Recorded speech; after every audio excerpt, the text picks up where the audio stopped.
예, 두 번 기도.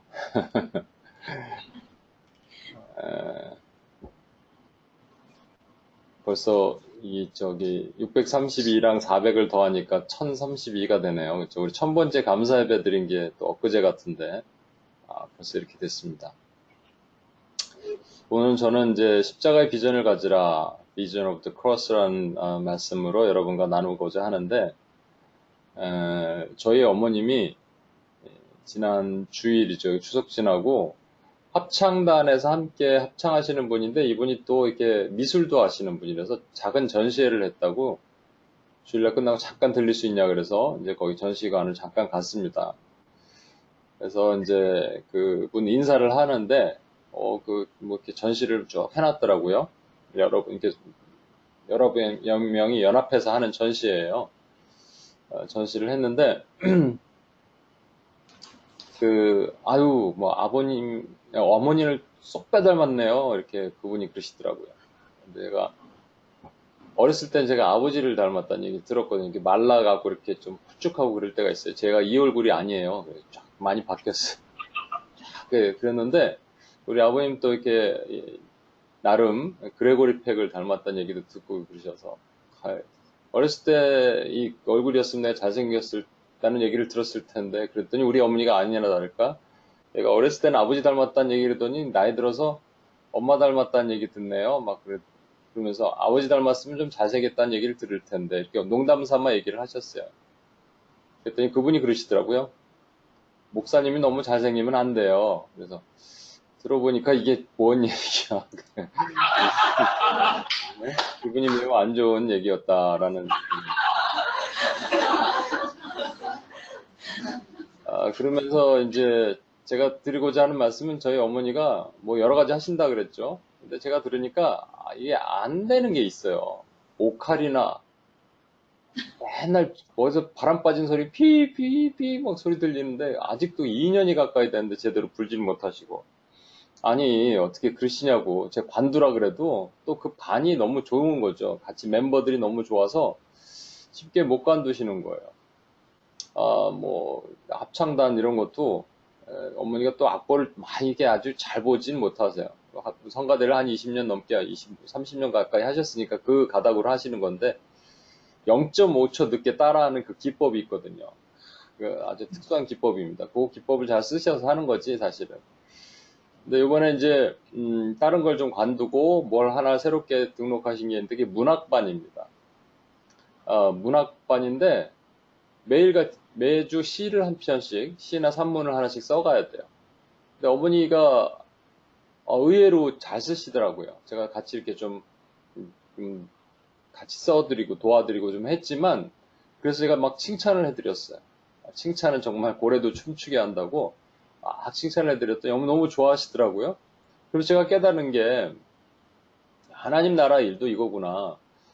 내가 하고 싶은 일이 있고 오카리나처럼 그다음에 내가 잘하는 일이 있고 문학반처럼 그리고 하나님이 시키신 일이 있어요. 하나님이 시키신 일이 내가 잘하는 일이면 내가 좋아하는 일이면 딱 좋겠죠. 그리고 내가 잘하는 일이면 더 좋을 거예요. 그러니까 여러분은 하나님이 시키신 일을 잘 알고 계십니까? 제가 소명에 대한 얘기를 다시 할게요. 소명은 오늘 아침에 7.14 묵상에도 얘기했지만 소명은 전 그렇게 생각해요. 소망과 사명의 합성어다. 사명은 태스크고요. 소망은 호비잖아요. 그죠? 근데 태스크만 갖고는 우리는 못 살아요. 왜냐하면 태스크는 그냥 일을 해야 되는 거니까. 하나님 나라를 위해서 뭔가 맡기신 일을 해야 되는 겁니다. 성가대도 하고 뭐도 하고 뭐 주차 봉사도 하지만 주로 이제 그거보다는 조금 더 구체적인 일 우리가 같이 좀 나눠보겠습니다만 근데 소망이 있어요. 왜냐면 에베소 4장 4절에는 우리를 부르시며 한 소망 안에 부르셨다고 했거든요. 우리 한 가지 소망은 딱 하나예요. 천국 가는 겁니다. 근데 이 땅 안에서도 하나님의 나라를 볼 수 있는 소망이 있거든요. 그 하나님의 나라는 여기 있다 저기 있다 못할 것이요 in your heart가 아니라 within you. 그러니까 하나님 나라의 공동체를 통해서 너희가 보게 될 것이다 라는 소망이죠. 그러니까 그 소망이 있기 때문에 사명을 이뤄 나가는 겁니다. 그렇죠? 소망이 우선이 되는 거예요. 여러분에게 그런 소망이 있고 여러분에게 그런 사명이 있냐는 것이죠. 다른 말로 여러분에게 비전이 있습니까? 지난주에도 말씀드렸지만 비전이 없는 자는 방자에 행한다 그러셨거든요. 여러분 그 비전과 콜링이 다르다 그러겠죠? 잠깐 리뷰를 하겠습니다. 비전은 보는 거죠. 콜링은 듣는 거예요. 그죠? 어느 게 먼저예요? 어느 게 먼저입니까?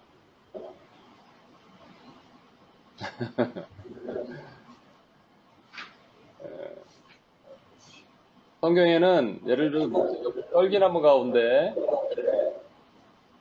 소리가 두 번 들리지? 떨기나무 가운데 제 소리 괜찮아요? 네, 괜찮습니다. 근데 왜 저는 두 번 들리죠? 녹화를 하는데 이게 두 번 들려서 나올 것 같은데.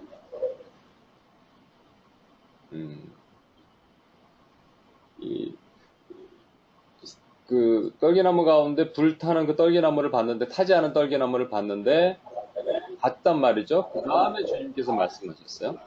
신을 벗어라. 그것은 거룩한 곳이다. 에스겔서에도 보면 1장은 환상을 본 장이고 2장이 소명장입니다. 계속 그러네. 잠깐만요. 2장은 소명장입니다. 그래서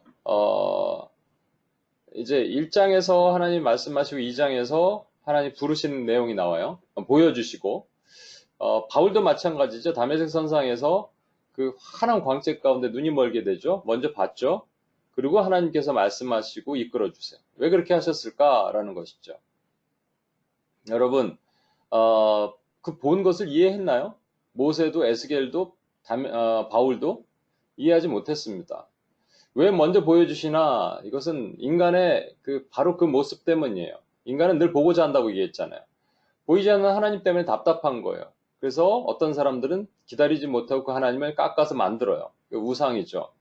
그래서 만든 것이 이것이 하나님이다 이렇게 만들어 놓는 것이죠.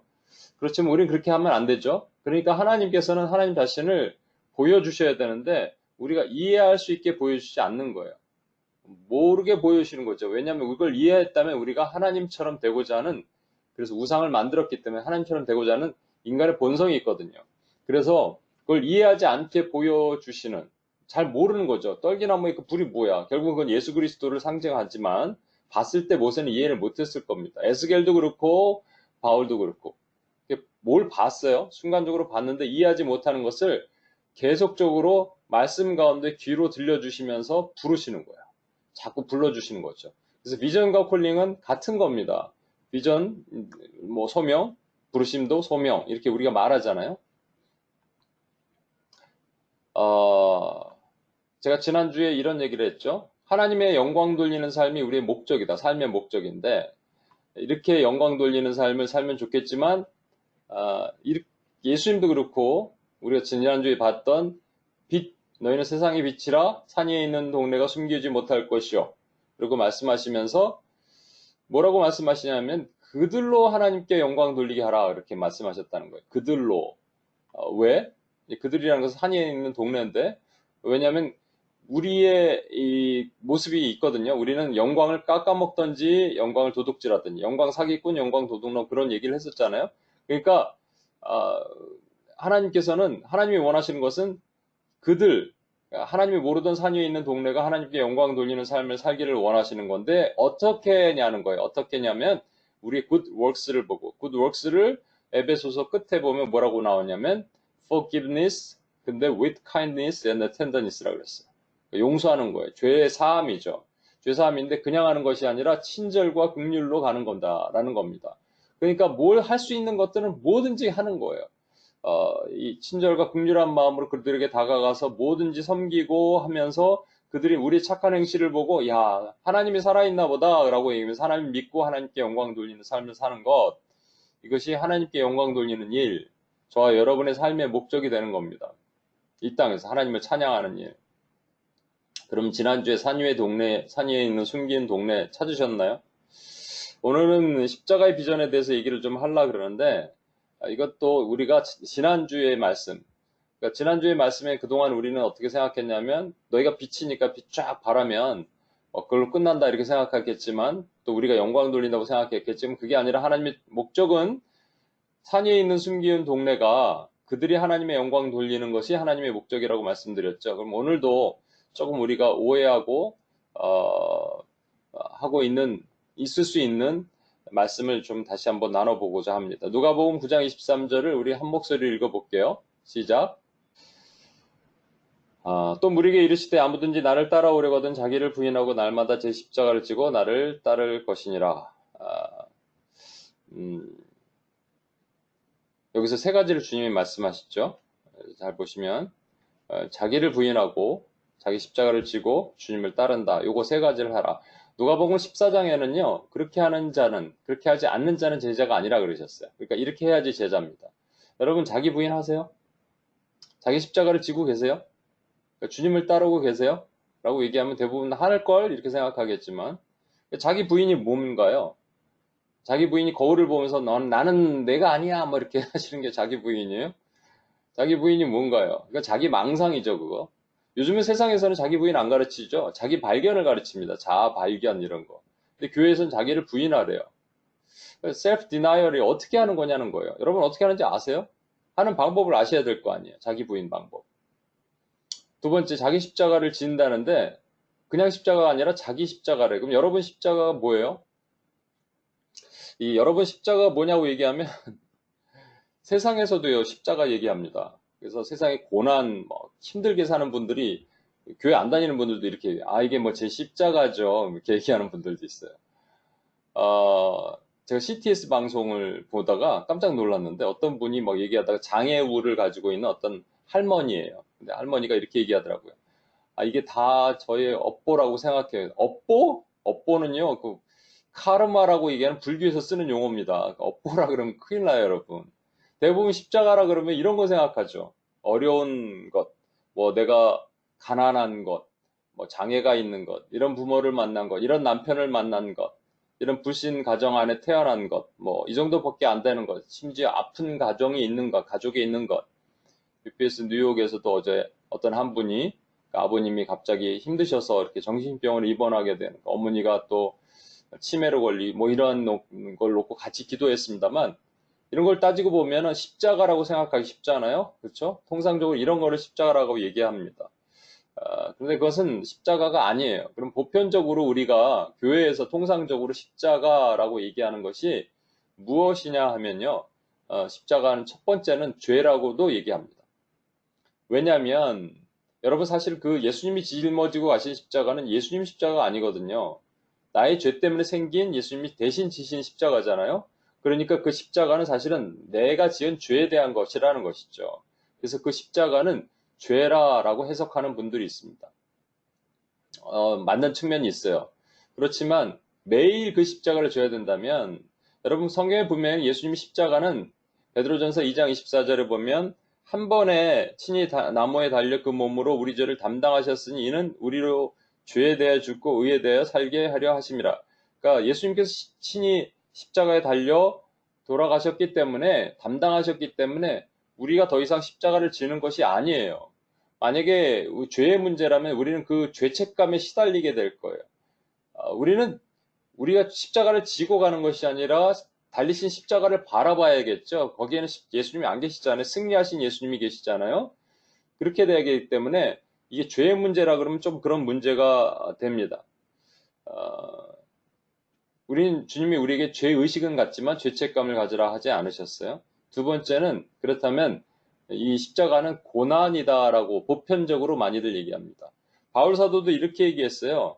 골로새서 1장 24절 나는 이제 너희를 위하여 받는 괴로움을 기뻐하고 그리스도의 남은 고난을 그의 몸된 교회를 위하여 내 육체에 채우노라. 남은 고난을 채우노라. 그러니까 예수님께서 이 당하신 십자가의 고난이 남았다라는 것이죠. 그렇게 해석을 하면 우리 주님이 당하신 십자가가 완전하지 않았다라고 자칫 오해할 수가 있습니다. 근데 히브리서 10장 10절에 보면 예수 그리스도의 몸을 단번에 드림으로 말미암아 우리가 거룩함을 얻었노라 그랬거든요. 단번에 이게 하팍스란 말인데 헬라어로 이것은 한 번에 드렸기 때문에 더 이상 추가적인 구속의 단회적 속량을 얘기하는 것이 추가적으로 뭐가 필요하다 그런 것이 아니란 말이에요. 그러면 남은 고난을 자기 육신에 채우는 그 바울의 얘기는 무엇을 얘기할까요? 이거는 구원을 얘기하는 것이 아니고요. 그리스도께서 맡기신 사명에 대한 것들을 하다 보면 이 고난이 생긴다라는 것이죠. 사실 고난은 두 가지로 유익합니다. 첫 번째로는 고난의 이유가 베드로전서 4장 1절에 보시면 그리스도께서 이미 육체의 고난을 받으셨으니 너희도 이 같은 마음으로 갑옷을 삼으라. 이는 육체의 고난을 받은 자는 죄를 그쳤습니다. 우리 죄를 멈추게 하는 유익이 있어요.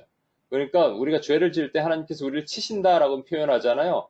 작게는 뭐 감기부터 시작해서 뭐 저처럼 한 달간 기침을 하면서 제가 여러 가지 깨달은 것이 있거든요. 그렇게 치시는 육체의 고난이든 무슨 고난이든 관계의 고난이든 재정의 고난이든 주실 때 우리는 깨닫게 돼서 죄를 멈추게 된다는 것이죠. 이건 대우 피동적인 것입니다. 수동적인 것입니다. 그렇지만 능동적인 고난이 또 있어요. 그건 뭐냐면 고난을 피해갈 수 있지만 우리가 들어가는 고난이에요. 베드로전서 4장 16절 만일 그리스도인으로 고난을 받으면 부끄러워하지 말고 도리어 그 이름으로 하나님께 영광을 돌리라. 이건 뭐냐면요. 피해갈 수 있는데 그냥 찾아 들어가는 고난입니다.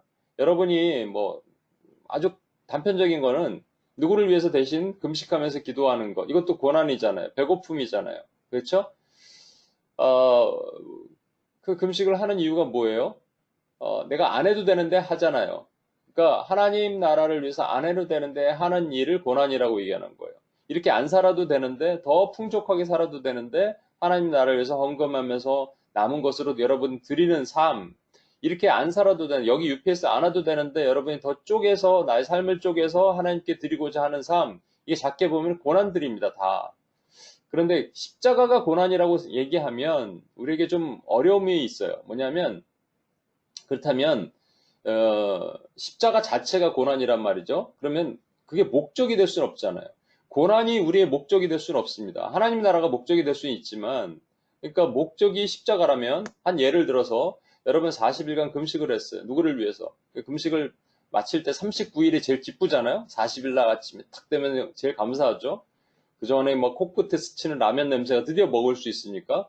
그런데 그렇게 40일 동안 십자가를 졌어요. 내려놓으려고 그랬더니 또 누구를 위해서 또 십자가를 지라는 그거를 하나님 마음을 주셔요. 또 7일간 십자가를 금식을 해야 된다? 고난을 지어야 된다?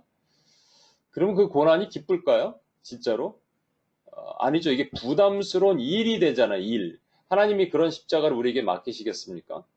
그렇다면 그 십자가라는 뜻이 무엇일까라는 또 우리 생각을 하게 됩니다. 아까 다시 한번 정리할게요. 9장 23절에 첫 번째로 자기를 부인하라. 여러분 자기 부인을 어떻게 하냐? 모르죠? 두 번째, 십자가를 지라 그랬는데 그 십자가가 뭐냐? 죄도 아니고 고난도 아니에요. 더군다나 업보도 아니고 카르마도 아니고 그거 뭐예요? 그러면 십자가가. 세 번째, 주님을 따르라고 하셨습니다. 주님을 따르라. 베드로도 그물을 확 버리고 주님을 따랐고요. 레위, 세리도 세금을 걷다가 그냥 거기다 돈을 두고 따랐는지 어떻게 따랐는지 벌떡 일어나서 주님을 따랐습니다. 제자들은 다 이렇게 주님을 따랐고요. 계시록에 보면 14만 4천 명도 주님을 따른다고 돼 있어요. 그러면 이걸 잘못 해석하면요. 이렇게 생각할 수가 있어요. 주님을 따르라 그랬더니 여러분 전부 오늘부터 여러분 하는 일 다 멈추고 신학교 가는 거예요. 그래서 목사 되는 거예요. 선교사 되는 거예요. 그렇게 따르는 게 따르는 것인가? 라는 것이죠. 그럼 어떻게 따르는 것까지 따르는 거냐는 거예요. 그게 이원론, 듀얼리즘이라고 얘기하는데 세상에 속한 직업은 다 악하고 성스러운 직업, 그래서 옛날에 성직이라고 얘기했습니다. 성직은 거룩한 것이다.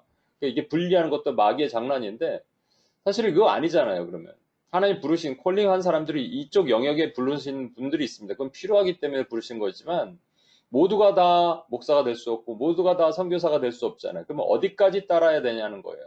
이거 아시나요? 다시 정리하겠습니다. 이르지 않은 사람들은 내 제자가 될 수 없느니라. 자기 부인하세요. 십자가 지고 매일 십자가 지세요. 그리고 매일 주님을 따르세요. 어떻게 하는지 알지 못하는데 어떻게 하겠어요, 그러면. 그러면 이때 우리에게는 감사한 게 하나님은 계속 성경 속에서 우리가 고민하는 문제에 대해서 힌트를 주고 계시다는 거예요. 오늘 그 힌트를 줄 수 있는 사람이 하나 등장하는데 바로 이 사람입니다. 이 사람은 구레네 사람 시몬입니다. 누가복음 23장 26절에 말씀이 있어요. 그들이 예수를 끌고 갈 때 시몬이라는 구레네 사람이 시골에서 오는 것을 붙들어 그에게 십자가를 지고 예수를 따르게 하더라. 구레네는요, 지중해 연안, 지금의 리비아의 트리폴리라는 수도, 거기가 구레네입니다. 그 당시에는 흩어진 유대인, 디아스포라가 되게 많았어요. 바울도 그 전도 여행 갈 때, 그 유대인의 회당을 들어가면서 전도 여행을 했잖아요. 마찬가지로 요세푸스의 기록에 의하면 이 트리폴리에도 많은 유대인들이 있었다라고 합니다. 그 중에 한 사람이죠. 그런데 이 사람이 시골에서 올라왔다고 돼 있어요. 그러니까 시골, 그러니까 촌사람인 거예요. 그죠? 그 트리폴리라는 지역이 예루살렘에 비해서 매우 열악한 환경이라는 것을 우리가 알 수가 있습니다. 병의 구절이 마가복음에는 이 사람이 알렉산더 루포의 아버지라고 합니다. 이렇게 이름을 적은 것은 알렉산더 루포가 유명한 사람이었기 때문에 그의 아버지 이렇게 표현한 거예요. 나중에 이 사람은 알려진 인물이죠. 아무튼 그 사람이 시골에서 올라왔다는 얘기는 굳이 표현하지 않아도 될 시골이라는 얘기를 썼기 때문에 촌사람이다, 유명하지 않은 사람이다, 평범한 사람이다 라는 것을 보여주기 위한 것이죠. 근데 아무튼 이 사람이 여러분 이 구레네에서 올라왔기 때문에 예루살렘이나 갈릴리에서 근처에 사는 사람이 아닙니다. 자주 예루살렘 성을 들락거리는 사람이 아니에요. 그래서 예수님에 대해서 자주 얼굴을 보고 그가 누군지 아는 사람이 아닐 가능성이 되게 높은 것입니다. 예수님의 얼굴을 봤던 사람이면 이 웅성거리면서 예수님이 채찍을 맞고 십자가를 지고 가는 장면에서 그냥 이렇게 굳이 있고 안으로 삐짓고 들어가고 볼 필요가 없었을 텐데 제가 상상을 해보는 거예요. 여러분과 함께. 지금 구레네 사람 시몬이 딱 보니까 웅성웅성 하는 소리가 들리는 거죠. 이게 뭐야 도대체 무슨 소리야 하면서 잠깐만요 하면서 얼굴을 푹 늘고 봤어요. 그랬더니 어떤 사람이 피범벅이 돼갖고 십자가를 뭐 지었다 넘어졌다고 걸어가고 있는 거예요. 이게 누구지? 그래서 얼굴 보려고 조금 가까이 이렇게 간 거죠. 그때 로마 병장이 야 너 예? 그랬더니 너 지금 네가 십자가 대신 져. 그러니까 우리말로 요즘 말로 제가요? 그러다가 십자가를 진 거예요. 성경에서 가장 재수 없는 사람 중에 한 명이죠. 재수 온 붙은 사람입니다. 그렇다면 성경에는 왜 이 시몬 얘기를 하게 하셨을까요? 성경의 일점 미륵도 하나님의 기획과 의도가 없는 것은 없다고 말씀드렸습니다. 그러면 이것은 하나님이 계획하신 거예요. 기획하신 거예요. 아까 우리 기억하십니까? 예수님께서 누가복음 9장 23절에 이런 자는 내 제자가 나를 따라오려고 하던 첫 번째 자기 부인을 하고 매일 자기 십자가를 지고 나를 따르라. 이 모습이 그대로 이 시몬 구레네 사람 시몬의 모습 속에 나타나도록 하신 거예요. 그리고 그걸 통해서 우리에게 말씀하시는 것이 있는 겁니다. 투영해 보도록 하신 것이죠. 한번 생각을 해보겠습니다. 첫 번째, 이 구레네 사람이 가졌던 생각, 이건 뭐냐면요. 첫 번째는 이게 우연이라는 마음일 겁니다.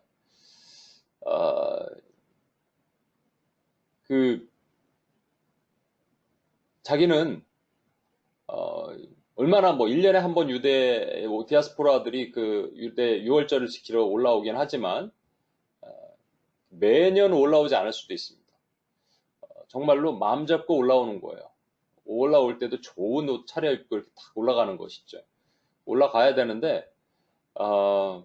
갔더니 이렇게 재수없는 일을 당한 거야. 왜 하필이면 나야? 왜 이런 날벼락이야? 이런 마음이 들지 않겠습니까? 그런데 이 마가복음에 보면 이 상황을 이렇게 표현하고 있어요. 잘 보세요. 마가복음 15장 21절 마침 알렉산더와 루포의 아버지인 구레네 사람 시몬이 시골로부터 와서 지나가는데 그들이 그를 억지로 같이 가게 하여 예수의 십자가를 지우고 여기 중요한 단어 제가 마침이라고 표현했는데 마침이라는 말입니다. 그거는 우연히라는 말이잖아요. 그래서 이 사람 스스로가 우연히 잠깐 들어가서 봤는데 우연히 이게 재수없게 십자가를 지게 된 거야 라고 생각할 수 있겠죠. 그런데 성경에 마침이라고 나오는 이 단어들이 성경에 또 여러 구절이 하나 등장해요. 룻기 2장 4절에 보면 마침 보아스가 베들레헴에부터 와서 베는 자들에게 이르되 여호와께서 너희와 함께 하시기를 원하노라 하니 그들이 대답하되 여호와께서 당신에게 복 주시기를 원하나이다 하니라. 보아스가 베들레헴에 잠깐 출장 갔다 왔어요. 그때 마침 여기 룻이 그 보아스의 밭에서 지금 이삭을 줍고 있었습니다. 마침 보아스가 왔을 때 보아스의 밭에서 이게 우연일까요? 아니죠. 하나님의 섭리를 하나님께 나타내시기 위해서 마침이라고 하신 거죠. 또 하나가 있죠. 요나서 보면 요나서 1장 3절. 그러나 요나가 여호와의 얼굴을 피하려고 일어나 다시스로 도망하려 하여 욥바로 내려갔더니 마침 다시스로 가는 배를 만난지라. 여호와의 얼굴을 피하여 그들과 함께 다시스로 가려고 뱃삭을 주고 배에 올랐더라. 여러분 여기서도 마찬가지입니다. 요나가 도망가려고 그랬는데 마침 다시스로 가는 배가 있구나 얼씨구나 하고 탔는데 결국 그 풍랑을 만나서 고래배에 들어가게 되었더라. 이게 하나님의 기획하심이잖아요. 우연이 아니라 이걸 뭐라고 얘기하냐면 섭리 이렇게 얘기합니다. 그러면 구레네 사람 시몬이 올라와서 마침 얼굴 들이밀다가 잡혀갖고 대신 십자가를 진 것이 우연일까요? 아니면 섭리일까요? 섭리입니다. 그러나 저와 여러분이 지금 구레네 사람 시몬이라고 생각한다면 이거를 우연이라고 생각하겠어요? 섭리라고 생각하겠어요? 재수 없는 일이라고 생각하겠어요? 은혜라고 생각하겠어요? 재수 없는 일이라고 생각하겠죠. 하나님의 선택이라고 생각하지 않겠죠. 두 번째로 생각해보면 십자가를 지었죠. 예수님께서 뭐라 그러세요? 두 번째로 십자가를 지라 그러죠. 자기 십자가를 지라. 구레네 사람이 십자가를 예수님과 함께 지는데 그 십자가의 무게가, 십자가는 이 가로틀을 파티볼륨이라고 얘기하고 이 세로틀을 스테피스라고 얘기한답니다. 파티볼륨이 한 40kg, 스테피스가 한 30kg, 두 개를 합치면 70kg 되는 무게를 예수님이 짊어지셔야 되는데 이게 예수님이 워낙 그 로마 빌라도 법정에서 채찍 끝에 쇠구슬을 달아놓고 그 다음에 동물의 뼈를 달아놓잖아요. 동물의 뼈가 살을 찢으면 쇠구슬이 그 살을 벌리는 역할을 해서 출혈을 엄청나게 내게 하는 일을 합니다. 예수님이 이미 그때부터 초죽음이 되셨어요. 십자가를 지실 힘이 없는 거예요. 근데 그 십자가를 지금 구레네 사람 시몬과 함께 지고 올라가는 겁니다. 그러면 구레네 사람 시몬의 마음에서는 여러분 이런 마음이 들었을까요? 이분 왜 이렇게 불쌍하다, 안 됐다, 내가 대신 져드려야지, 참 안 됐네, 너무 피를 많이 흘리잖아, 이런 마음이 들었을까요? 아니면 제가 한번 적어봤어요. 이런 마음이 들까요? 재수 옴붙어서 이게 뭐야?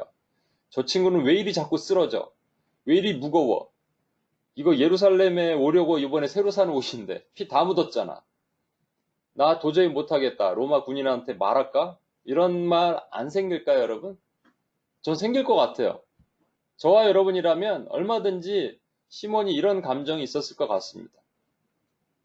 첫 번째, 다시 얘기할게요. 첫 번째는 마침 이게 하나님의 섭리인데 우리는 섭리라고 생각 안 하고 우연히 재수없다고 생각하고, 두 번째, 힘들다고 생각하겠죠. 힘들다. 세 번째, 주를 따르라고 그러셨죠. 예수님이 아까.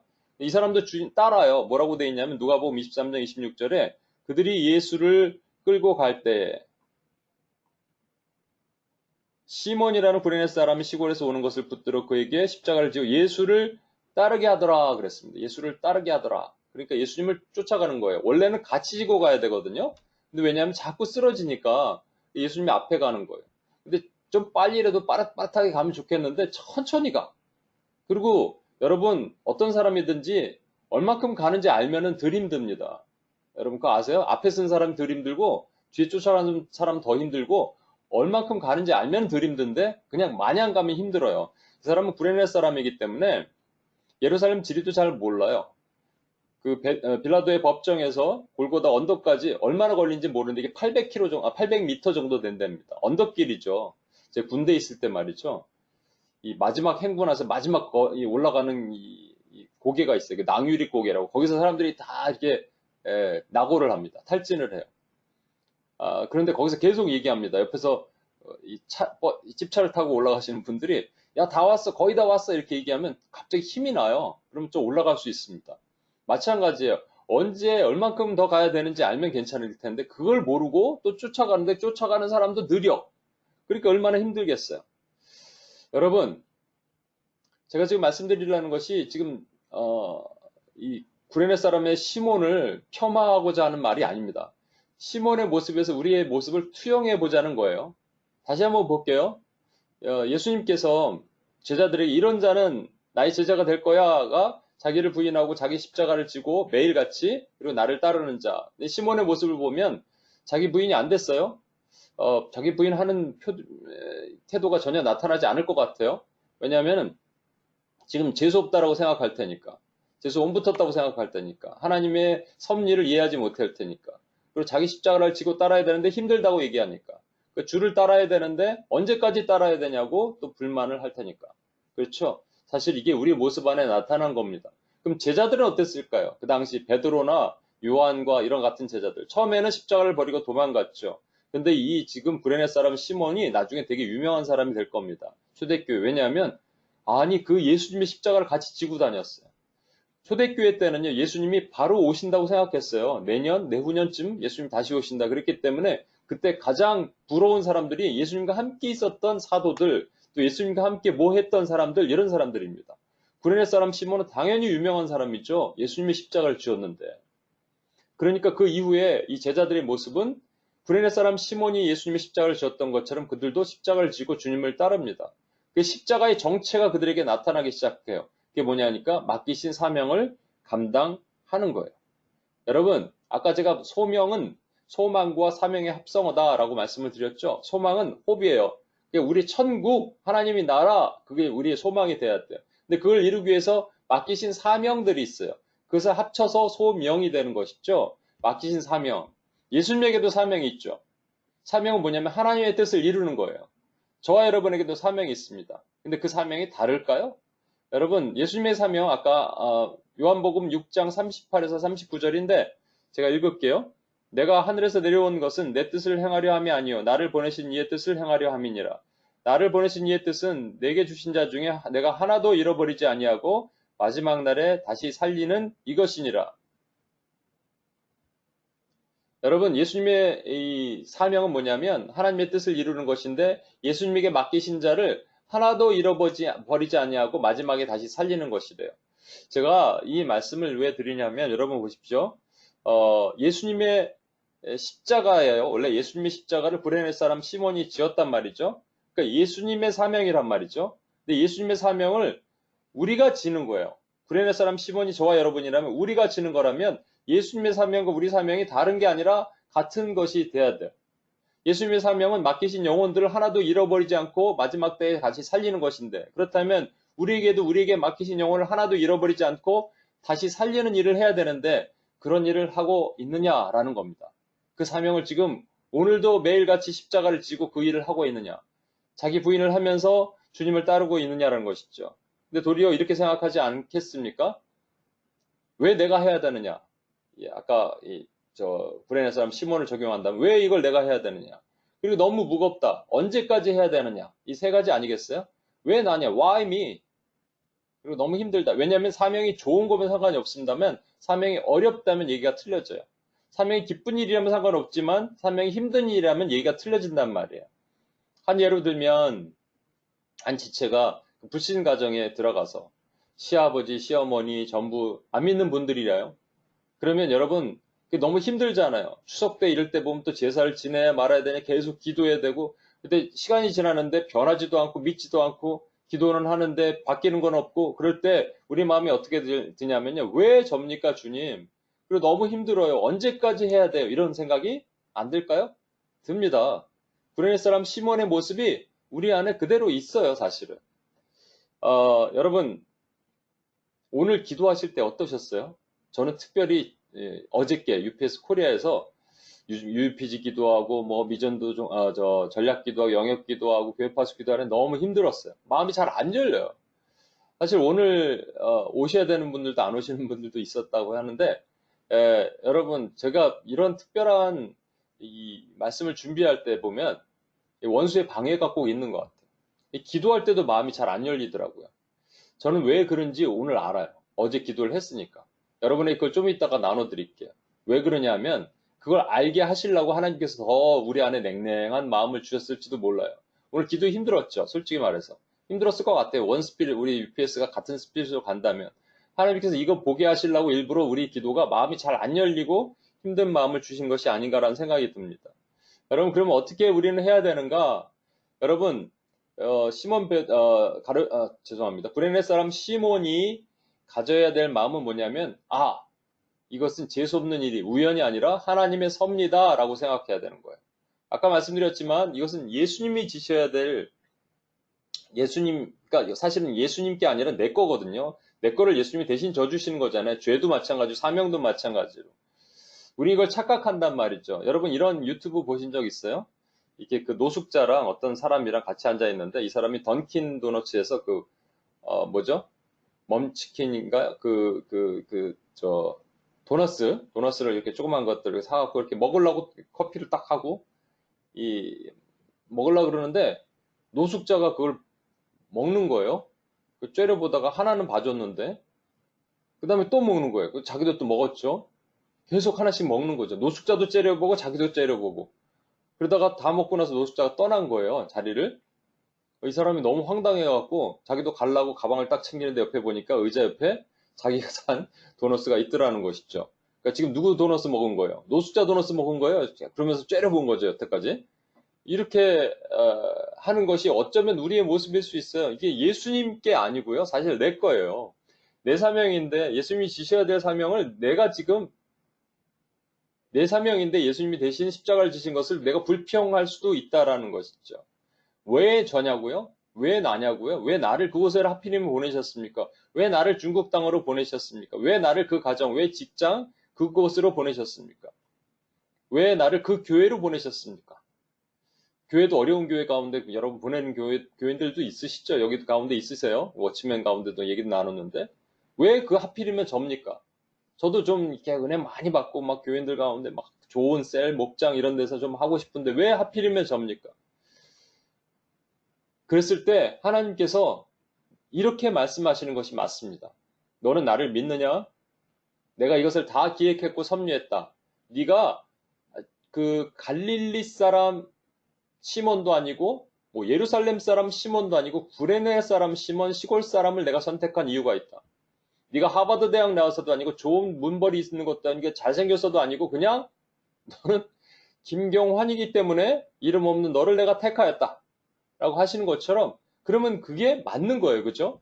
그게 맞는 거예요. 나를 부르신 것이 그게 맞는 거란 말입니다. 왜 하필이면 이 가정에 태어나게 하셨습니까? 이게 맞는 거예요. 그러면 하나님의 섭리가 맞기 때문에 우리는 하나님을 찬양할 수 있는 겁니다. 그게 뭐라고 얘기하냐면 자기 부인입니다. 내가 살아있지 않고 이게 하나님이 맞습니다 하고 얘기하는 순간 자기가 부인 되는 거예요. 자기 부인 거울 보면서 넌 네가 아니야 이렇게 얘기하는 게 자기 부인이 아니고요. 하나님이 여기를 보내신 것이 맞고 하나님이 이렇게 하신 것이 맞습니다. 하나님의 섭리가 우연이 아니라 섭리입니다 라고 고백하는 것이 자기 부인입니다. 여러분. 왜 뉴욕 땅으로 부르셨습니까? 잘 나가면 좋죠.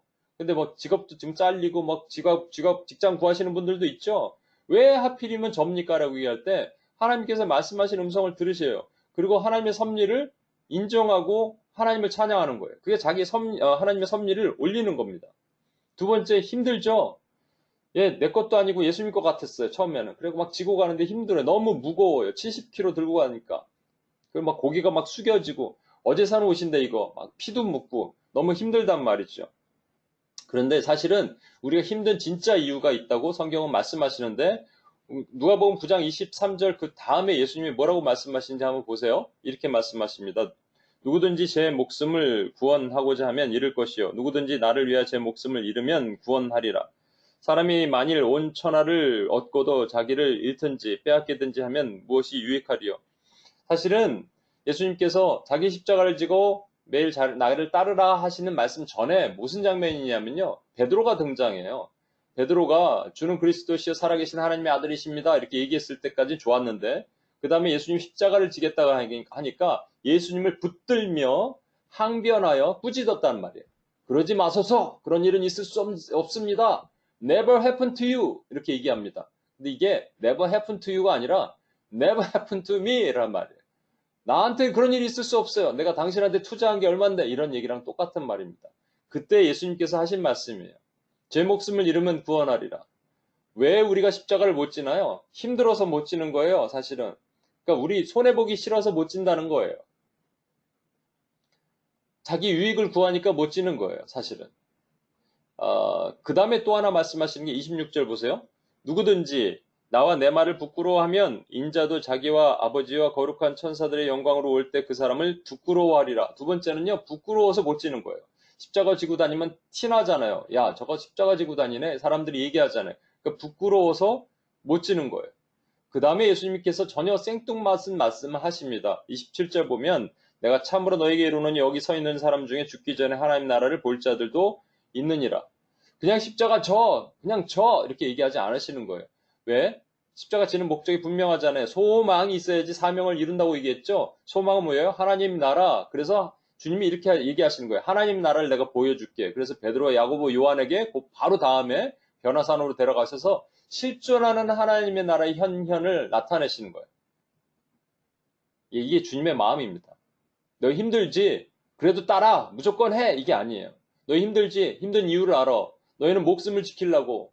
너희 유익 때문에 못하는 거야. 그리고 너 부끄러워서 못하는 거야. 그래? 그럼 내가 하나님 나라가 얼마나 영광스러운지 보여줄게. 라고 하시면서 주님이 보여주신 거예요. 그래서 우리의 사명은요. 소망을 가지고 사명을 가져야 돼요. 하나님 나라가 임하십니다. 어떤 소망이냐면요. 아까 봤잖아요. 제가 처음에 보여드렸잖아요. 산 위에 있는 동네에 이 백성들이 흰옷 입고 그 백성들이 하나님의 영광 돌리는 소망이에요. 하나님의 나라가 통치하시는 소망이에요. 그 소망을 품는 거예요. 그럼 가슴이 다시 뜨거워지는 거예요. 주님, 제가 뭐 손해보면 뭐 어떻습니까? 부끄러우면 뭐 어떻습니까? 제가 한번 해보겠습니다. 라고 하는 것이죠. 세 번째는 막연하죠. 언제까지 해야 되나 이런 생각 들잖아요. 저도 사실은 예전에 UPS 사역을 하면서 계속 드는 마음이 주님 이거 언제까지 해야 됩니까? 라는 생각이었어요. 언제까지 해야 됩니까? 그때 제가 깨달음을 갖고 주님 앞에 무릎 꿇고 회개했는데 정말 많이 통곡했던 것 같아요. 언제까지?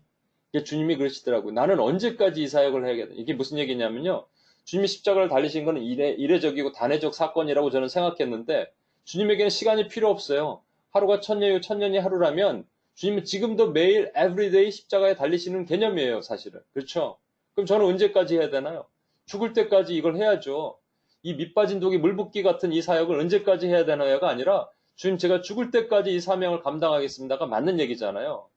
그런데 그냥 보이지 않으니까 구레네 사람 시몬은 골고다 언덕이 얼마나 긴지 800m인지 1000m인지 뭐 2000m인지 모르니까 힘든 거예요. 여러분 간청기도 아시죠? 간청기도. 어떤 사람이 친구가 왔는데 먹을 게 없어요. 냉장고 열어보니까 먹을 게 없어서 잘 사는 집 가서 초인종을 밤에 11시 반에 누릅니다. 띵동. 그러니까 누구야? 나 누군데? 이 밤에 웬일이야? 내 저기 좀 떡 3덩이만 좀 빌리려고. 야, 지금 몇 시인지 알아? 그랬는데 탁 끊어버렸어요. 만약에 여러분이라면 그 상황에 어떻게 하시겠어요? 라고 내가 다 물어봤습니다. 물어본 사람 다 열이면 열 집에 갈 거래요. 그냥. 왜? 여기 또 나옵니다. 여러분. 부끄러워서 미안해서. 근데 그게 가는 게 맞아요? 성경 그렇게 얘기 안 했어요. 계속 누르라는 거예요. 또 띵동 누르면 뭐야 또? 미안한데 떡 3덩이만. 야, 너 미쳤어? 나 안 나가? 그런데 좀 있다가 또 띵동 누르라는 거예요. 계속 누르라는 것이죠. 그러면 이 귀찮아서라도 너에게 주지 않겠냐. 그분이 하나님을 상징하는 겁니다. 사실은. 주시는 분이 떡 3덩이는 얘기했잖아요. 친구를 위해서 주는 거예요. 자기 먹으려고 주는 게 아니라. 그 떡은 너희가 이것을 구하면 주지 않으시겠냐. 하나님께 성령을 얘기하는 것이고 진리의 말씀이니까. 그래서 누구에게 주시냐면 성령이 필요한 불신자와 낙심자. 여러분 교회 안에도 낙심자들이 있어요. 여러분 가정 안에도 낙심자들이 있어요. 교회를 20년 다녀도 낙심자 있습니다. 또 불신자도 있어요. 여러분 주변에 불신자도 있어요. 그들에게 떡 하나 주려면 초인종 계속 눌러야 됩니다. 그런데 우리 자존심 상할까봐 부끄러울까봐 2번, 3번 하고도 안 해요. 이게 우리 현실이에요. 또 포기하죠. 언제까지 해야 됩니까? 여러분 제가 좀 이따도 기도할 텐데 여러분 잘 들어보세요. 가족 구원을 위해서 기도하는 게 쉬울까요? 아니에요. 어려워요. 우리 민집사님 아버님을 위해서 기도하는 게 쉬울까요? 힘들어요. 왜? 언제까지 해야 되는 게 모르니까. 좀 기간이라도 알면 좋겠어요. 골고다 언덕 길이가 얼마인지 알면 좋겠어요. 그런데 몰라요. 그냥 하래요. 그러니까 포기하기 쉽죠. 근데 주님은 포기 안 하셨잖아요. 그리고 주님이 앞서 가시잖아요. 천천히 가셔서 뿐이지 앞서 가시잖아요. 그러면 그분이 가시는 곳에 멈추면 그 십자가 세워지는 곳으로 가는 겁니다. 그럼 반드시 승리하는 거예요. 제가 조지 밀러랑 어떤 선교사님이 헷갈려서 2개를 합쳐서 얘기를 했었는데 그 전에 여러분 조지 밀러가 친구 5명이 있었대요. 아시죠? 5만 번 기도해서 5만 번 응답받은 조지 밀러. 친구 5명이 있는데 5명을 기도하는데 한 명은 1년 반 만에 예수님을 믿었고 한 명은 5년 만에 그리고 또 한 명은 12년 만에 드디어 예수님을 믿었대요. 대단한 것이죠. 그런데 2명 남았죠. 이 2명을 위해서 52년간 기도했는데 결국 믿질 않아요. 그리고 조지 밀러가 이제 몸이 아파서 죽게 되는 마지막 설교를 할 때 병문안 왔던 한 친구가 그 설교를 듣고 믿게 됩니다. 52년 만에. 근데 나머지 하나는 결국 안 믿어요. 그리고 결국 장례식 때 왔어요. 장례식 때 왔는데 누군가 얘기를 해줘요. 조지 밀러가 당신을 위해서 52년 동안 기도했습니다. 얘기를 듣고 믿게 됩니다. 결국은요, 5명 친구 전부 다 믿어요. 한 선교사님이 있습니다. 선교지에서 사역을 하면서 영향력 있는 추장의 아들이 있는데 그 아들을 위해서 계속 기도하는데 믿지를 않아요. 36년간 사역하면서 기도했는데 절대 안 믿어요. 그리고 그분이 돌아갔고 결국은 그분이 돌아가셨어요. 돌아가시고 나서 그 얘기를 어떻게 전해 들은 그 아들이 그 선교사님을 생각하면서 믿게 됐고 그 지역의 선교사로 활동을 해요. 여러분, 이것이 포기하지 않는 자의 은혜입니다. 착한 일을 시작하시니까, 하나님이 착한 일을 시작하셨다면, 굿 워크를 시작하셨다면 중간에 포기 안 하신다는 얘기예요. 포기는 우리가 하는 것이지 하나님은 포기하지 않으십니다. 여러분, 십자가의 사명 여러분에게 말씀하셨어요? 너를 그곳으로 보냈다. 너는 그곳으로 부르심을 받았다. 근데 왜 저예요? 우연인가? 아니면 뭐 이게 재수 옴붙었는 거 아니고 하나님의 섭리라면 자기가 부인되는 거잖아요. 왜 저예요가 아니라 감사합니다. 하나님의 능력이 있습니다. 저는 믿습니다라고 가는 것이죠. 두 번째, 너를 통해서 죽어나는 영혼이 살아날 것이다 하니까 이 힘든 것, 이 사명, 기쁜 거예요. 일어나는 거예요. 우연이 아니라 섭리라서 힘들다 하는 것이 아니라 예수님의 사명과 내 사명이 같다. 예수님의 사명은 하나도 잃어버리지 않고 마지막에 다시 살리는 그것이다 그랬으면 나도 그런 것이죠. 마지막으로 언제까지입니까? 라고 불평하는 것이 아니라 하나님은 골고다 언덕 위로 예수님의 십자가를 세우게 하셨으면 거기까지 가면 반드시 주님이 승리하시는 자리까지 가면 끝나는 겁니다. 다시 정리해 볼게요. 자기를 부인하고, 그러니까 내가 없어지는 것이죠. 하나님의 섭리 가운데 내가 이렇게 부르심을 받았습니다를 인정하고 매일 자기 십자가를 지고 나에게 맡기신 사명을 한 번도 포기하지 않고 내려놓지 않고 계속 가고 주님을 따라가는 거예요. 주님의 뒷모습 보고 가는 거예요. 예, 그래서 언제까지? 예, 주님이 승리하실 때까지 가는 겁니다. 이것이 이렇게 하는 자는 나의 제자가 될 것이다. 주님이 말씀하시는 거예요. 제가 덤으로 하나의 축복을 말씀드릴게요. 그렇게 했던 자의 축복이 뭔지 아십니까? 구레네 사람 시몬은요, 성경에 딱 한 번 등장하고 없어집니다. 그러나 그 아들 얘기가 나와요. 로마서 16장에 보면 로마서를 마치면서 바울이 누구에게 문안하고 누구에게 문안하고 나의 동역자 누구에게 문안하고 쭉 나오는데 이 대목이 나와요. 주 안에서 택하심을 입은 루포와 그의 어머니에게 문안하라. 그는 곧 내 어머니니라. 루포가 누구냐면 이 구레네 사람 시몬의 아들이에요. 둘째 아들이에요. 아마 그때 구레네 사람 시몬은 죽었을 거예요. 그리고 루포와 그의 어머니 아내만 남아있을 겁니다. 그런데 바울이 다른 사람에게는 나의 동역자 누구 얘기하다가 이 집안만 얘기할 때 주 안에서 택하심을 입은 chosen people이라고 얘기하는 거예요. 왜? 이미 그 당시 사람들 그렇게 불렀습니다. 구레네 사람 시몬의 아들이잖아. 아, 그 선택받은 분, 십자가를 예수님과 함께 진 분. 그래서 유명한 사람이 됐습니다, 여러분. 그렇다면 저와 여러분도 유명한 분이 돼야죠. 아마 천국에서는 이미 유명한 분이 되어 있을 거예요. 제가 누차 말씀드리지만 많은 UPG 종족 기도하면서 수많은 사람들이 구원받은 분들이 천국에서 어떻게 오셨어요? 아, 저는 저 뉴욕에 있는 UPS에서 기도하는 거 그거 받고 올라왔습니다. 이렇게 멀리 우리와 좀 멀리 있지만 하여튼 죽어가는 영혼들을 위해서 우리는 기도도 하고요. 그렇지만 매우 가까이 있는 내 가족과 내 친구와 형제를 위해서도 우리가 기도하고 노력하고 다가가요. 용서하고 위해서 with tenderness, kindness를 가지고 가는 거예요. 여러분, 이게 두 개가 같이 가는 겁니다. 그죠? 그런데 오늘 기도가 잘 안 됐죠? 평상시에 요즘 기도가 잘 안 됐다면 왜 안 되는지 우리 한번 기도하면서 느껴봤으면 좋겠어요. 제가 여러분에게 이 시간 기도를 같이 하자고 요청을 할 건데 이 찬양을 드리고요.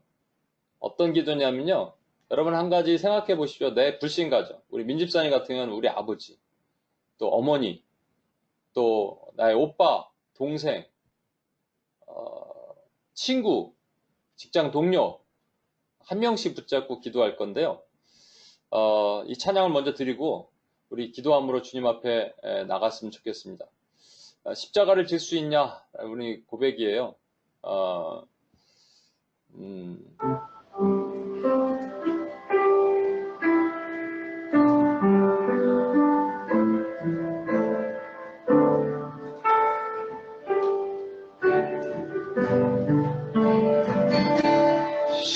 자라는 질서인가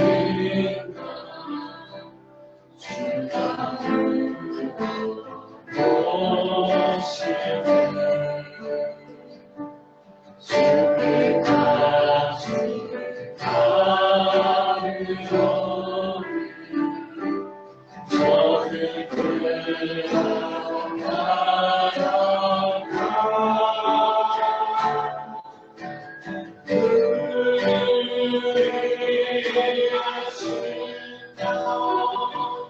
저를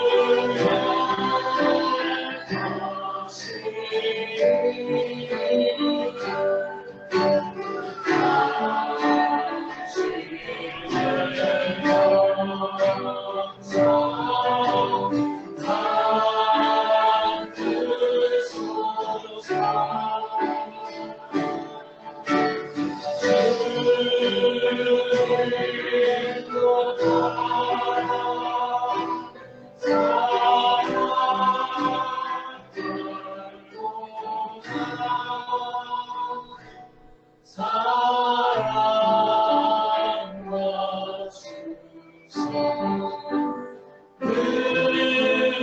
같이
우리 잠깐 자리에서 일어나실까요? 자리에서 일어나셔서 우리 4절을 한 번만 더 부를 텐데요. 주님께서 이렇게 말씀하십니다. 이런 일 다 할 수 있겠니? 그랬더니 우리가 이렇게 얘기하는 거예요. 왜 저예요? 주님 힘들어요. 언제까지 해야 돼요? 그게 아니라 용감한 자가 옛날처럼 선뜻 대답하겠다. 옛날처럼이라는 것이 초대교회 제자들처럼 그렇게 대답하는 겁니다. 우리 한 번만 더 이 찬양을 우리 마음으로 고백으로 나를 통해서 살아날 영혼들, 신자 낙심자, 나의 제자들, 나를 보내신 곳, 가정이고 직장이고 교회이고 어디든지 상관없이 주님이 말씀하시면 이런 일 다 할 수 있겠니? 물론이죠, 주님. 할 수 있습니다. 고백이 저와 여러분의 입술에서 다시 한번 나왔습니다. 이런 일 다 할 수 있나? 다시 한번 찬양하죠.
우리 이 시간 제가 아까 말씀드렸던 것처럼 여러분 가족 중에 또 친구 중에 직장 동료 중에 또 아는 사람 중에 친척 중에 단 한 명 불신 영혼이 있다면 또 낙심자도 포함하겠습니다.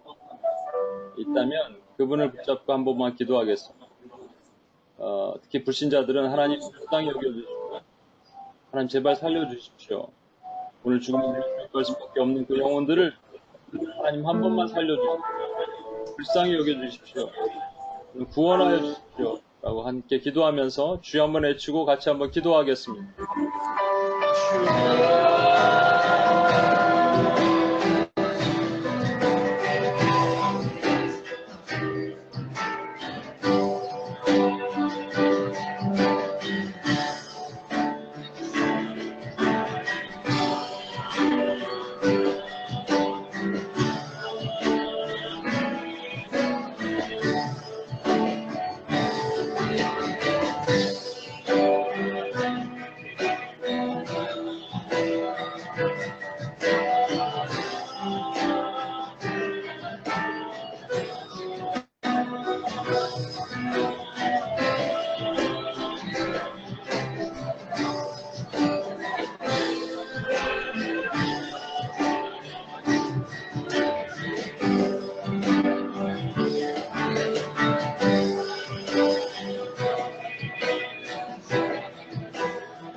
제가 원래 다른 기도를 먼저 해야 되는데 이 기도를 먼저 하게 한 이유가 있습니다.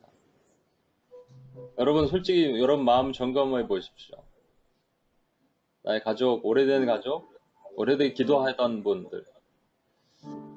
왜 접니까 하나님? 내가 왜 이렇게 기도해야 됩니까?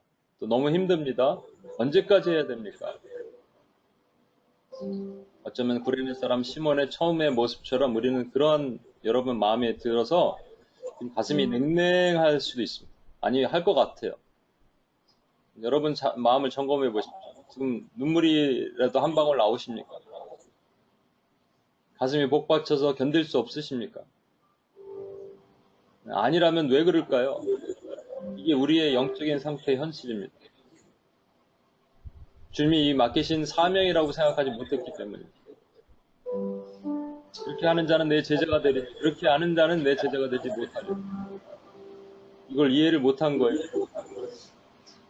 그래서 그 마음 그대로 오늘도 ULPG 기도하고 전략기도, 영역기도, 교회파수 했습니다. 그래서 우리 마음이 냉랭한 상태로 그냥 기도한 거예요. 그냥 아무 사명감 없이 한 거예요. 하신 거 대단한데 다시 점검해야 됩니다. 하나님 말씀하시잖아요. 네가 아니면 이 자리에 쓸 수가 없다. 내가 너를 이곳에 보냈다. 하나님 너무 힘들어요. 그래 힘든 거 알지만 이게 내가 너에게 맡긴 사명에 너 기뻐할 수 있겠니? 하나님 언제까지 해요? 내 아들이 골고다 십자가에서 죽은 그 언덕 위에까지 이거 가질 수 있겠니? 그래서 우리는 다시 기도하는 거예요. 여러분 이제 우리 회개 기도를 한번 하겠습니다. 하나님 그동안 정말로 메마른 가슴으로 와서 기도했던 이 죄를 용서하여 이것이 주님이 맡기신 그 놀라운 사명임을 깨닫지 못하고 그렇지 않은 자는 제자가 되지 못하리라 그러셨는데 하나님 그냥 와서 내가 왜 하는지도 모르고 이게 하나님의 놀라운 섭리 가운데 내가 있는지도 모르고 이것이 부르심인지도 모르고 그냥 힘들고 또 지치고 하는 마음으로 달려왔던 모든 죄를 용서하여 주시고 다시 한번 내 가슴에 뜨거운 마음을 부어주셔서 하나님의 사명을 감당하는 자들가 되게 하여 주시옵소서. 이렇게 주여 한번 외치고 한번 기도하고 선언을 나가겠습니다.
한 번만 더 기도하고 마치겠습니다. 제가 기도하는데 여러분들을 위해서 기도하는데 한 분이 떠올랐어요. 그 카이 형제예요. 주선자면 트랜슬레이트 좀 해주세요. 카이 형제에게. 카이 형제가 이 자리에서 와서 함께 있는 자체가 참 놀라운 일입니다만 뭐를 어떤 기도를 하냐 그랬더니 UPS를 위해서 예배를 위해서 중보를 한대요. 하나님이 왜 저 아들을 보내셨습니까? 우연입니까? 그래서 없는 겁니까? 아니죠. 하나님의 섭리죠. 힘들겠죠. 말도 못 알아듣는 트랜스레이터 없는데. 그런데 중보를 하면서 그 자리에 있잖아요. 언제까지 해야 됩니까? 예, 주님이 명하시는 그날까지.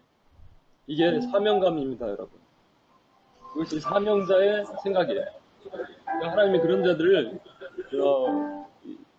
루포와 그의 어머니처럼 또 구레네 사람 시몬처럼 유명하게 해주십니다. 여러분. 하나님이 높이 들어 쓰시는 거예요. 사명자는 낙심하지 않습니다. 여러분 한 번만 더 기도하겠습니다.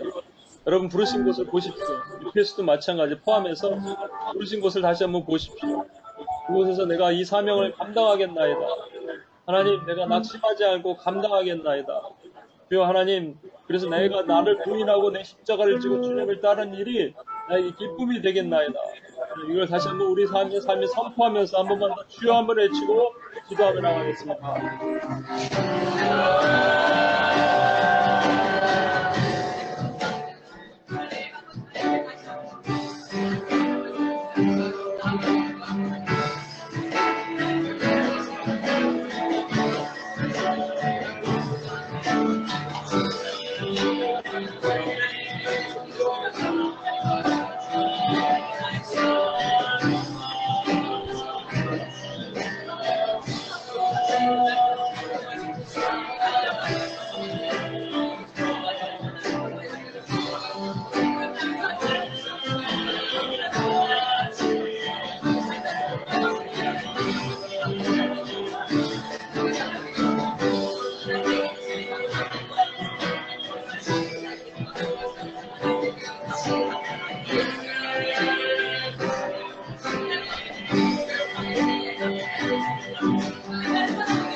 우리 김진성 간사님 한번 기도해 주세요.